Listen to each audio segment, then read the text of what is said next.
Hi, Josh Willis with Resist. Today I wanted to take a few minutes to show you more of a tutorial or guide on how to do a sanded panel using the CNC AutoBlaster. There's two main methods when doing a sanded panel or a frosted panel.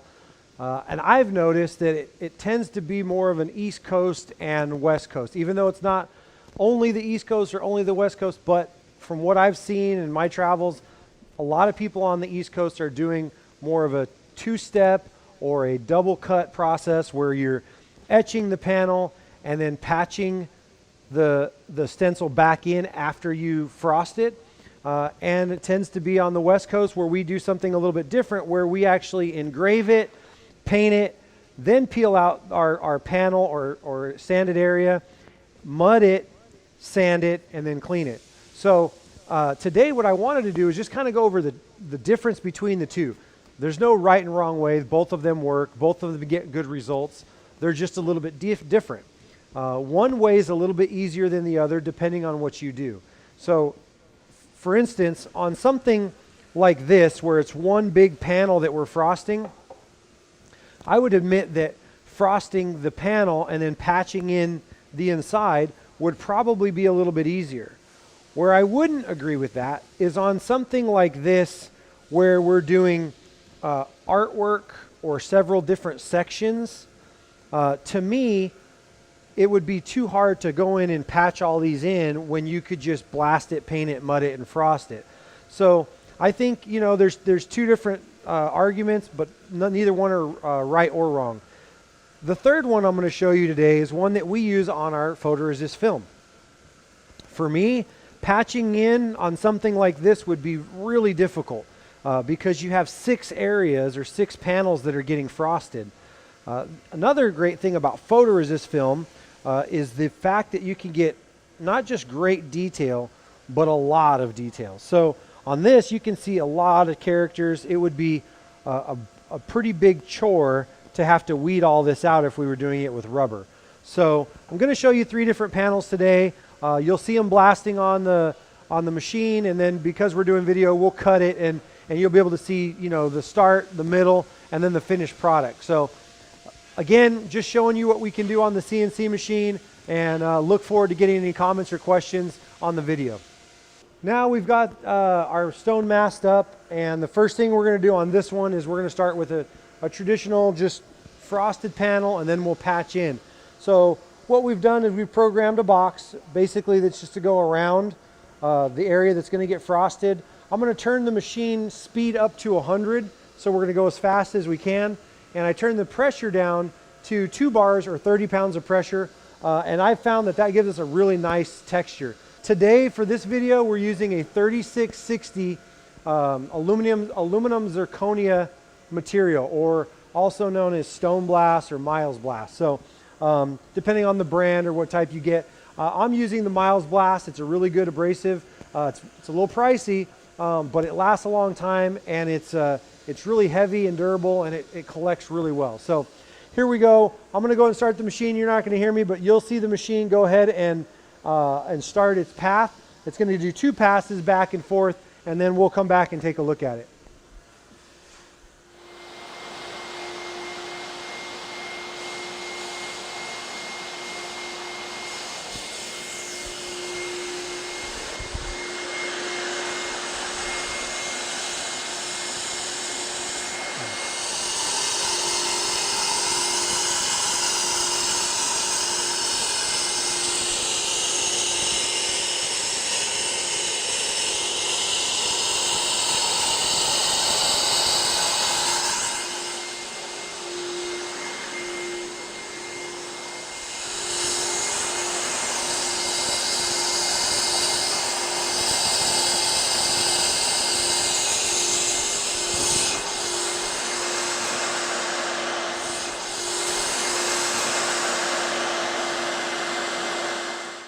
Here we are, we're going to start our second stone.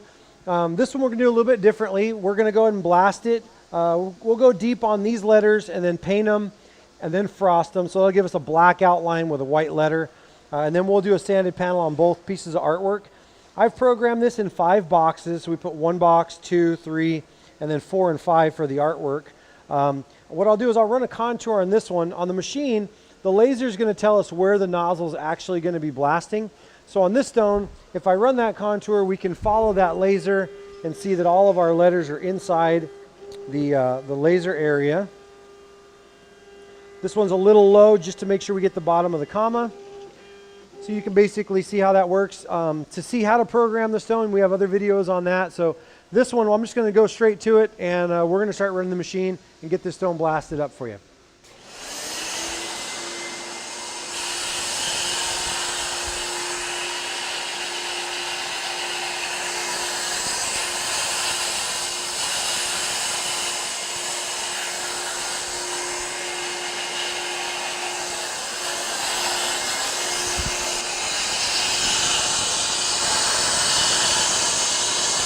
Basically, while that stone's blasting, I'm going to patch this one in. Like I've said in other videos, or if I've talked to you on the phone, you've asked me if I was concerned about blow off. No, I'm not, because we're going to make sure that we apply the stencil correctly. It's so important. So there's kind of 3 steps to this. The first step is going to be blowing all the dust off.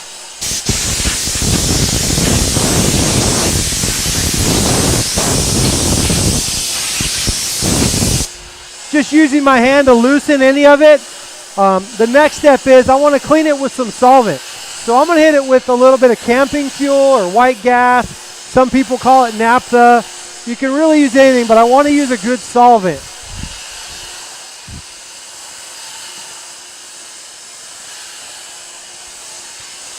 Microfiber or paper towels, either one.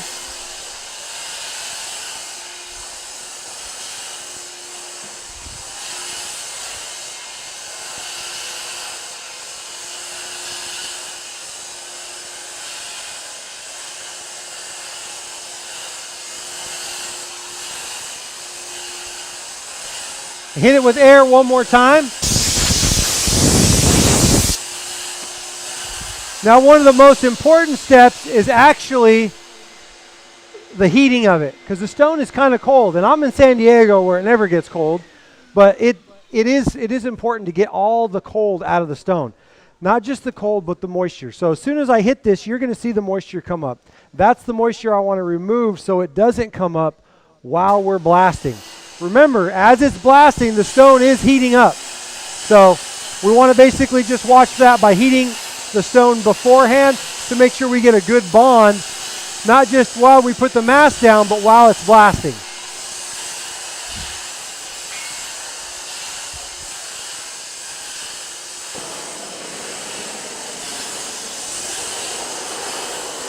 You'll see that moisture start to come out of the stone.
Not a lot of time to heat that up. Definitely well worth the time to heat it up, because the time it took me to heat that up saves you a lot of time in having to patch stuff down, put more glue, and make sure you don't have any lift off.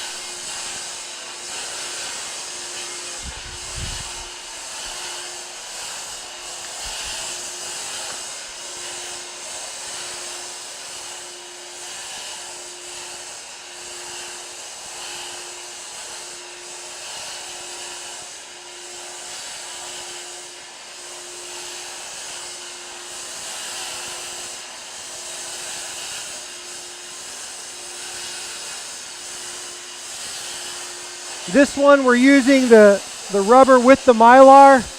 You can go either way, with or without the Mylar. If you do good stone preparation, you won't have to worry.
So there we go. Mask is on, ready to go back in to get sandblasting. I'm going to go ahead and roll this down, and then as soon as that stone's done, we'll put it in and we'll get you some video of that one getting blasted as well.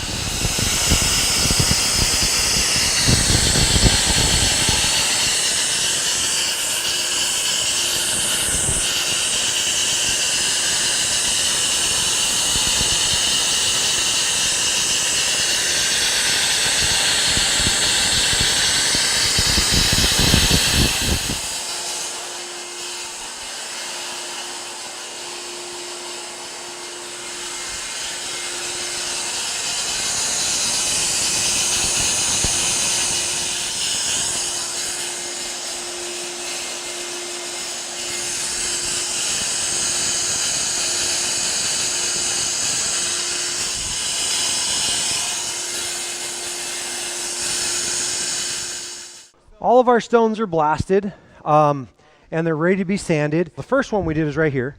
So this one just ready for paint, and the underneath side's already sanded. As you can see, all this little detail that we had here, no blow-offs, no lift-ups. Again, that's because we took the mask preparation serious and we applied it correctly, so we didn't have to worry about any blow-offs. We had the bristles running on there, no lifts, so that's good. Here's the other one we did with photoresist film. We're going to get a video of that right now, getting ready to get mudded and then sanded. And then here's the other one we did with rubber, and we're going to go ahead and mud and sand these as well. And we'll show you the sanding process, and then we'll come back and show you the finished stone once it's been cleaned.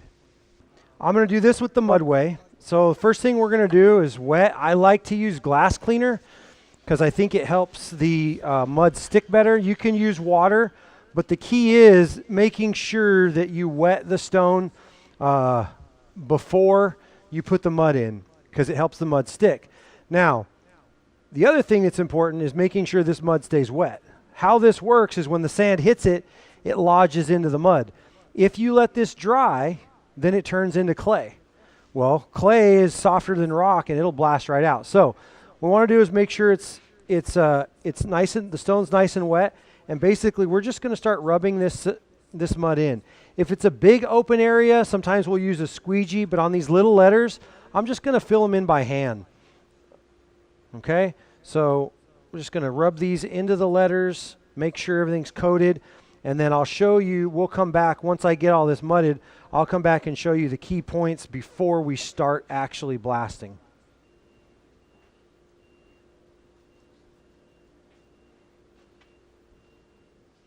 Remember, the key thing is to make sure that everything is moist so that we don't have our mud blast out.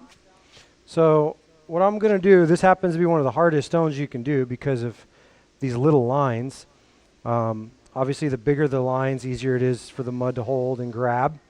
But But what I'm going to do is I'm going to go ahead and wet this before we start, and I'm actually going to wet it in the middle of the process as well, just to ensure that that mud stays nice and wet and sticky. So I'm going to go ahead and spray it down, set my program, and get it started. Just want to make sure everything's going to be in the field of blasting, which it looks pretty good.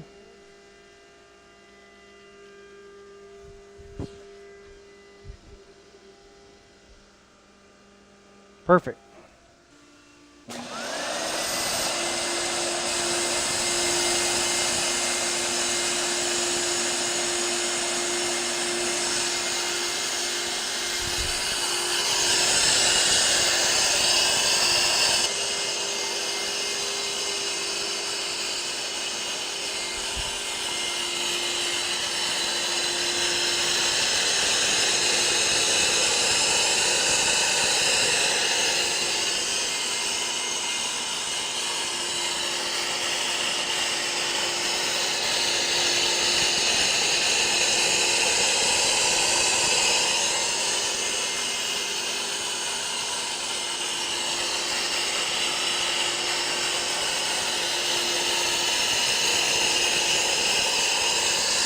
The downside to the mud method is you do have to wash it out, so with water. So what I'm going to do is just with a hose and a nozzle, we're going to wash all that mud out of those letters. It's kind of like painting. You really have to hit all your angles to get the mud out because it gets lodged in there. However, for me, the cleanup is especially on a stone like this, is going to be far faster than patching all those letters in or patching in artwork, especially if you have multiple panels. Like the other stone, if it's one solid panel, it's really not that much work to patch in. And for the final stone, we're just going to do the mud on the photoresist film. Now, because the photoresist film is a lot thinner, it's a lot easier to mud than with rubber. So you'll notice that this one is going a little faster. Plus, we don't have as complicated of a design, being that it's smaller and thinner areas. So this one's going to mud pretty quick. We can basically just using our hands to get it full, squeegee to make sure we pull off any excess.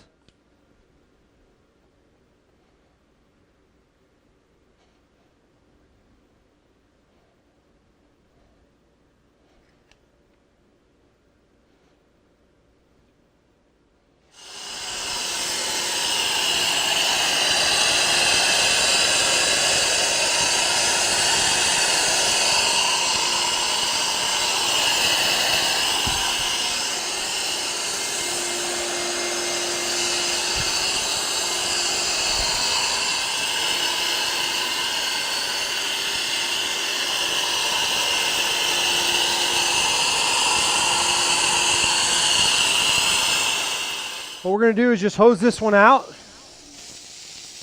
This is the one that we did with photoresist film. And then when we're done, we'll look at all three stones and see our results.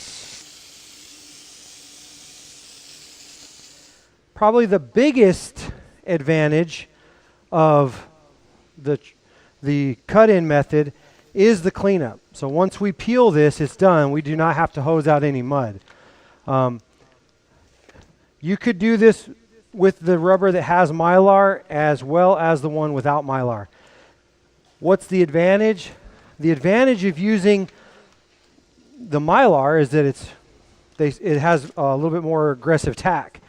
However, you can make it work without the Mylar, and the advantage of that is that this took us 5 passes to blast, and we could have got away with less because it takes at least 1 to 1.5 passes just to blast through the Mylar.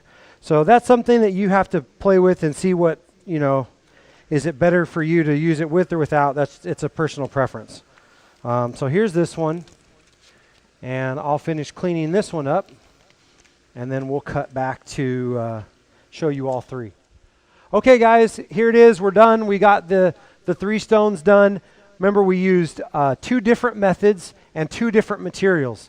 The first one we did is using the photoresist film and using the mud method. Again, I would not want to patch in 6 different panels here, so we blasted the whole thing and then painted it, peeled the panels, mud it, frost it, wash it out. Another advantage of the photoresist film, remember, is the fact that we can get a lot of detail on here. This stone takes 3 to 5 minutes. The stencil for this stone takes about 3 to 5 minutes to make. Whether you're doing 1 word or 1,000, it's all the same. We tend to be a little more partial on photoresist film. That's what we use, but you don't have to. The other 2 stones we did here were both done with rubber, 2 different methods.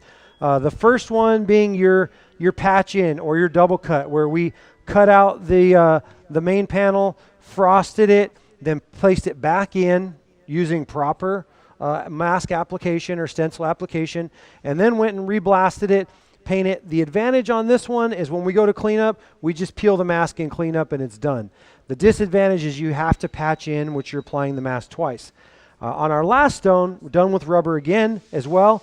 We did the mud method. So we blasted the whole panel and then peeled out our sections, mudded them, and then washed them. A disadvantage, you do have to wash it out with water.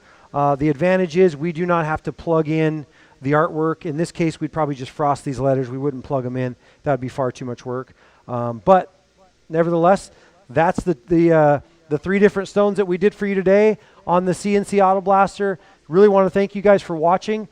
Be sure to leave comments below. If you have any questions or comments, you can always leave them below or reach out to us. You can reach us at www.raisethis.com or 1-800-RAISE-THIS, which is 1-800-729-9478.